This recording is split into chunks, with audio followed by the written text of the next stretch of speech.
It is currently October 29th, 2021. It's a Friday, and I have a clinic day today. I'm going to see about locking exposure and white balance. So on the selfie camera on the iPhone, you can lock the focus and white balance. Sorry, you can lock the auto exposure and also the white balance, even though it doesn't say that. You can lock those things, but it won't lock the focus. So I should be able to move back and move forward and still maintain focus, which is nice. Because for the back camera, you cannot lock one without the other. If you lock exposure, it'll also lock the focus, which is too bad.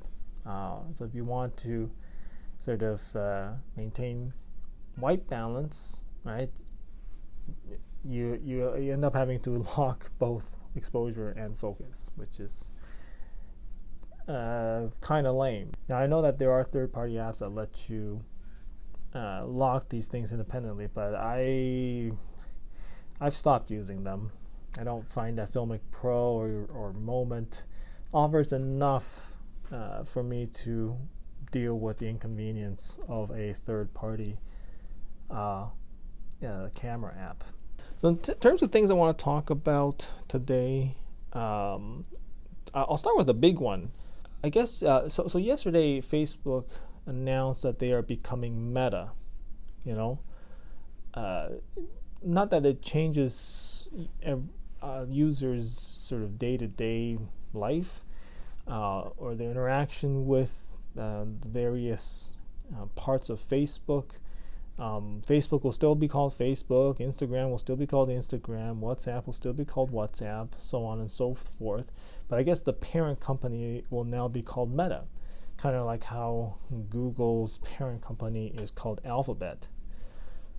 So like, what does any of this mean for us? I don't know that it means a whole lot. I think it's extremely pretentious, though, to call themselves Meta,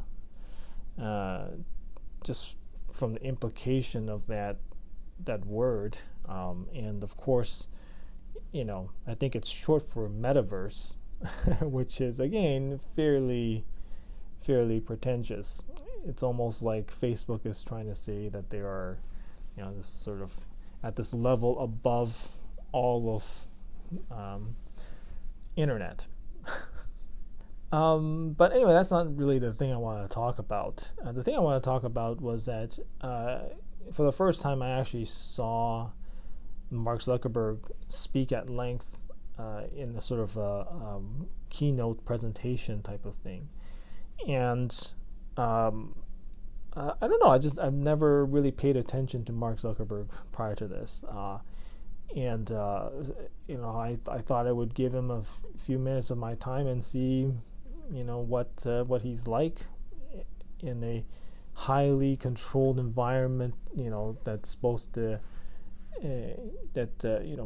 obviously supposed to show Facebook and him in a favorable light. And I have to say, it's extremely awkward. He is extremely awkward. It's clear that he draws influence from Steve Jobs, the kind of presentation style, even the clothes that he was wearing, very, very reminiscent of Steve Jobs, but he just doesn't pull it off like Steve Jobs. It's very clear he's reading from a teleprompter. You can see his eyes scanning back and forth, reading from a teleprompter. And and just the way he talks, the intonation, everything, it's not very natural, I know that he has this kind of reputation for being kind of like a robot, and I never did see it because I didn't pay attention to this kind of stuff. But seeing that keynote, it's a little weird. And aside from all of that, I've seen some commentary from the internets that this announcement felt very tone deaf, and I have to agree. I think Facebook has been mired in a lot of controversy lately, and with the Facebook papers, there's the sort of Cambridge Analytica thing, and just its effects on the sort of the elections. I don't know. It's a company that is currently mired in a ton of controversy, and I don't think Mark Zuckerberg has a lot of. I don't think he has a lot of goodwill, and it is odd to see that the company is allowing him to deliver the majority of that keynote, because I think he's not a particularly well liked individual, and he's just not the best face for the company right now. And also, he is just not a very good speaker. So I don't know why. Why have him deliver this keynote?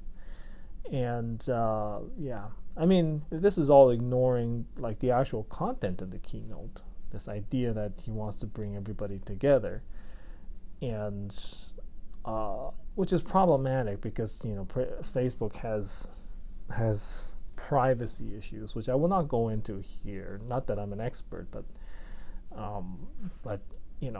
certainly a lot of not just the general public, but like major sort of technology journalism have identified privacy issues with Facebook, and for them to just announce this even more overreaching sort of network, this initiative to be even more involved in your day-to-day life and social interactions. This is what I mean by tone deaf. I feel like this is a problem. Now, I'm sure that there are young people for whom Facebook is not a problematic thing, and I think that's actually Facebook's explicit target audience. I should call them Meta now, I guess. They're explicitly targeting the younger audience, but it's I mean that's also part of the scary thing, the fact that they are willing to lose older users who have the concerns about privacy and ethics. They're willing to lose those people in favor of a younger audience that may not have the same concerns. It's all very icky.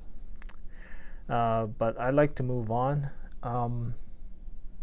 A quick update on my copyright claim. So earlier this week, I did get a response. My copyright claim was removed on one of my vlog videos, so that's good.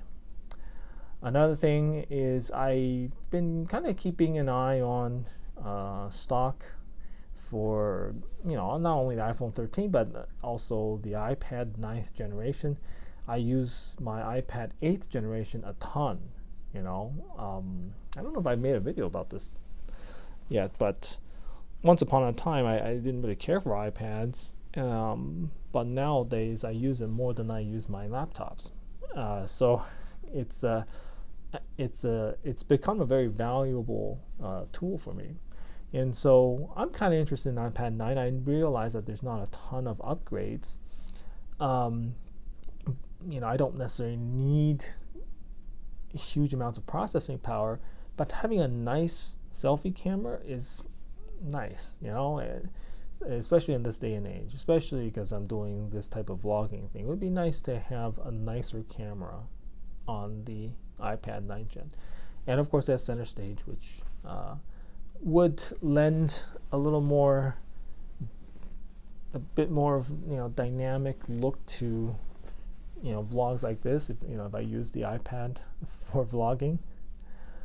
But anyway, it's completely sold out everywhere in any color, in all storage sizes. It's sold out for hundreds of miles around me.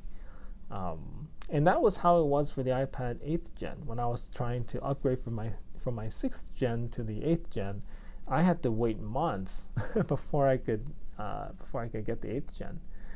and that was during the pandemic too, when you had to make an appointment just to visit the Apple Store.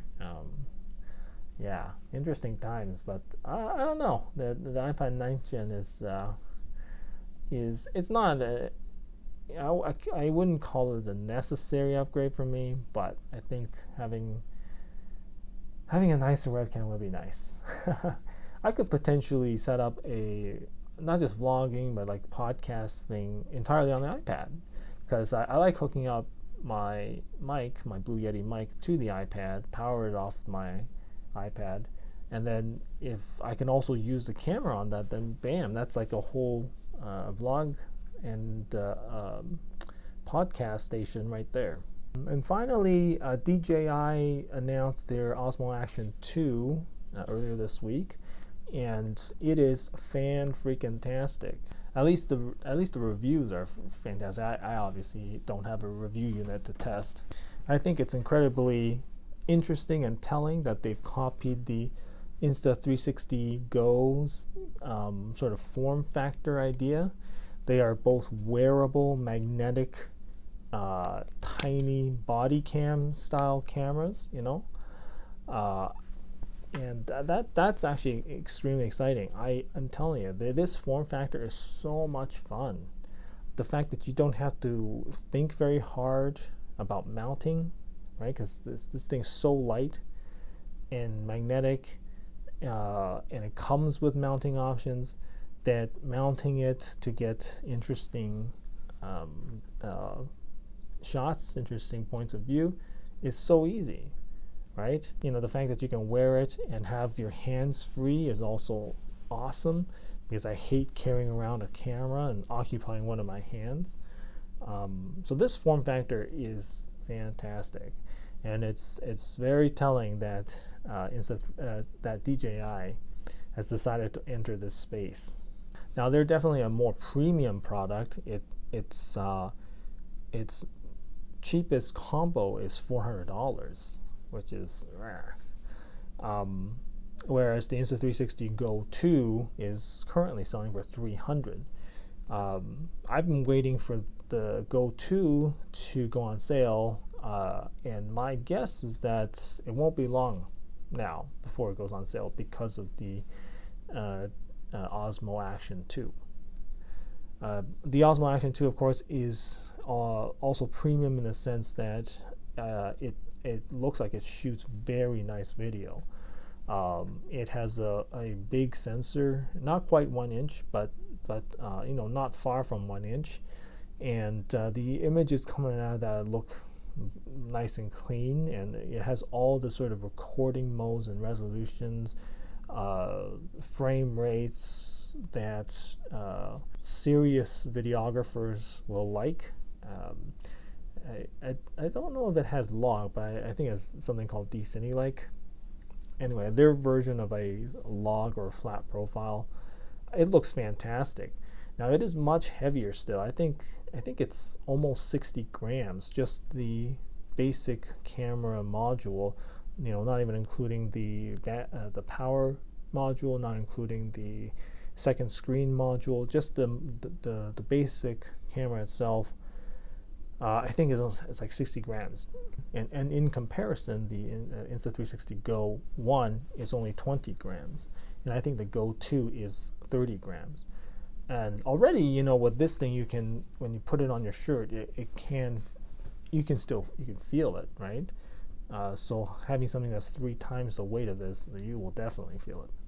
But I think I think it'll be real interesting. It's probably not something that you'll want to wear on your shirt, with the lanyard thing, if you're doing, if you're doing high impact sports. But for POV shots, I think that'll probably be the nicest looking camera of all. The other concern I have is about battery life, because it looks like its battery life for just the camera module is 70 minutes. Don't quote me on that, but my guess is it's probably going to be shorter than that. The total battery life for the Insta360 Go 1 and the Go 2, I think, is closer to about 30 minutes. Yeah, it's I have my doubts about the Osmo Action 2 making out to 70 minutes because it's such a small form factor. But anyway, very interesting.